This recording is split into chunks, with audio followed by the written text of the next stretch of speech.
Welcome back to Mornings at 10 on this AccuWeather Alert Day. It is wet, it is windy, it is overall not pleasant. And in some spots, we're going to get another round of that coastal flooding heading into this afternoon. So although the wind advisory has been allowed to expire early, although the steady, heaviest rain is now turning just showery, we're still not totally in the clear just yet. Taking a live look outside, it's not necessarily a place you want to be. You can see the camera waving in the wind right now, 55 degrees and still raining. Here's a look at current wind gusts. We are still approaching the 40-mile-per-hour mark out east. Again, I'm actually surprised that the wind advisory was allowed to expire early because the wind is still getting close to that 40-mile-per-hour mark, eclipsing it in Belmar to 41-mile-per-hour gusts, 32 for Islip. Our interior spots, we've still seen gusts 30 to 35 miles per hour, but obviously our coast has taken the brunt in terms of the wind. So far over the past 24 hours, or actually it's been since midnight, 51 has been the peak gust for Montauk.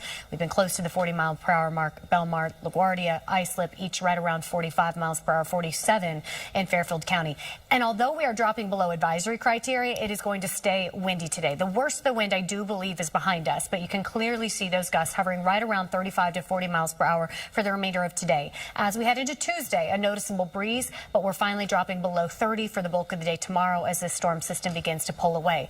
But we did see those really impactful gusts, primarily yesterday as we pop in some of these storm reports. Check out Seabright with a peak gust of 54 yesterday. We saw Island Beach State Park at 62-mile-per-hour gusts. Yesterday, Surf City, I should say last night, it was at 10 p.m., 60-mile-per-hour wind gusts. So it makes sense that we had those high wind warnings, we had those wind advisories. But a nice front going to help push out this area of low pressure over the next 24 hours or so, and the wind will begin to gradually taper off as that happens. As far as the showers go, it's still wet out there. We're still seeing the rounds of rain wrap around this area of low pressure. Now, the heaviest downpours, I do believe, are behind us. That's what we saw late last night into first thing this morning. But in general, the showery conditions are going to continue over the course of the day today. And even if those peak gusts have started to back off and are generally 30 to 40 miles per hour, the wind direction is still key when it comes to the coastal flooding moving toward high tide time. We have that northeast wind. So once again, we're going to see that water pile up as high tide rolls in. Still looking at up to about 3 feet of inundation for the areas under the warning. That's your dark green shading. We're especially concerned about this area in Suffolk, portions of southwest Suffolk County and portions of southern Nassau County and down the Jersey Shore. Again, that's where we could see the moderate to major flooding as we move toward high tide. Here's another look at this afternoon high tide times. Again, this is when we expect the worst of that coastal flooding for Montauk and Seabright just after 3 p.m. For Stamford, it's just right around 5:20 for Battery Park, 2:15.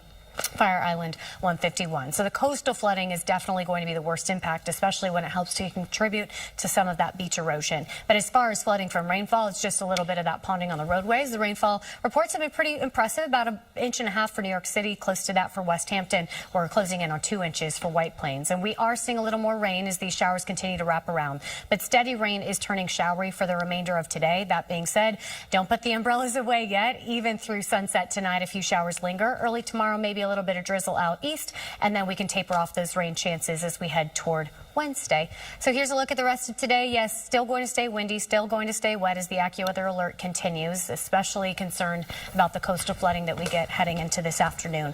But tomorrow, looking better. We'll drop those winds under about 35 miles per hour, still breezy, still damp early, and then just cloudy.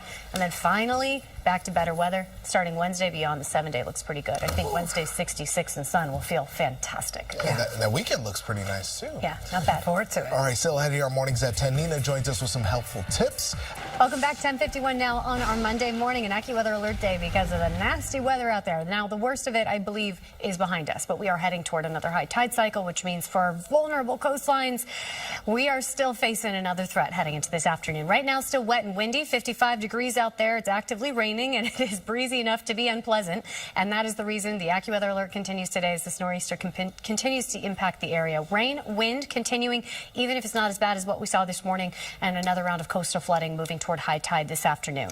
As we head into tomorrow, though, things are getting better. Not that we wrap this up all at once. It'll stay gray and cloudy tomorrow with a few lingering areas of drizzle, especially out east. And tomorrow's breezy, but not nearly as windy as what we dealt with today. By Wednesday, we're back to beautiful. The storm system moves on. A cold front helps to clear it out, which means we're back to sunnier skies. And although we are trending cooler on the 7-day, I think with the sunshine and less gusty conditions, it is an improvement on all fronts by the middle of the week. It's blustery for our interior suburbs, generally gusts 25 to 30 miles per hour, but we're still close to the 40-mile-per-hour mark in places like Belmar and Montauk. The wind advisory was allowed to expire early, so the most intense gusts seem to have backed off, but it is still going to be a windy day. You'll still read it as a windy one as the rounds of rain continue to push in from this area of low pressure. So we're wrapping around those showers. We're wrapping around that northeast wind, and although the rain is not as heavy or as widespread as what we started with this morning, the showers aren't done yet. We'll continue to see scattered showers off and on for the remainder of your Monday. I also want to talk about the coastal flooding because this is still the primary threat, I believe, heading into this afternoon. Coastal flood warnings posted through this evening for the areas shaded in dark green. That's all of Long Island. That's New York City. It's southern Westchester's down the Jersey Shore. And I want you to focus in on the areas circled in red. Those are the spots that could see up to 3 feet of coastal flooding inundation heading toward high tide this afternoon. That would be considered moderate to major flooding, so we're not out of the woods just yet. With the onshore flow pushing all that water on shore and high tide, the combination of both of those things can bring back that significant coastal flooding, similar to what we saw during the overnight hours. Coney Island, next high tide at 1:44, Fire Island 1:50, Montauk just after 3 p.m., same for Seabright, Sanford at 5:20. So just know your high tide time. Know that we're not done just yet, but in general, once we get past this afternoon's high tide, all impacts are going to begin to ease a little bit into Monday night, although not wrap up completely until tomorrow.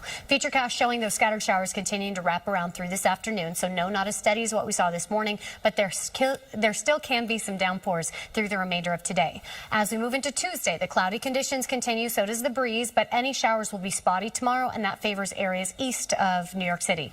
By Wednesday, we're dropping that cold front through the area. That helps to clear out the cloud cover and things settle down. For today, it is still blustery out there with gusts between 30 and 40 miles per hour, but as we head into late tonight, that's when our gusts will begin to ease. Tomorrow looks noticeably breezy, but our gust speeds are generally under 30 miles per hour for Tuesday, and Wednesday feels calmer in general. So we are getting there, but we're not completely in the clear just yet. Next 12 hours showing the steady rain turning more scattered for the second half of today. Coastal flooding still an issue this afternoon. Beach erosion continues to be an issue with the rough surf as well.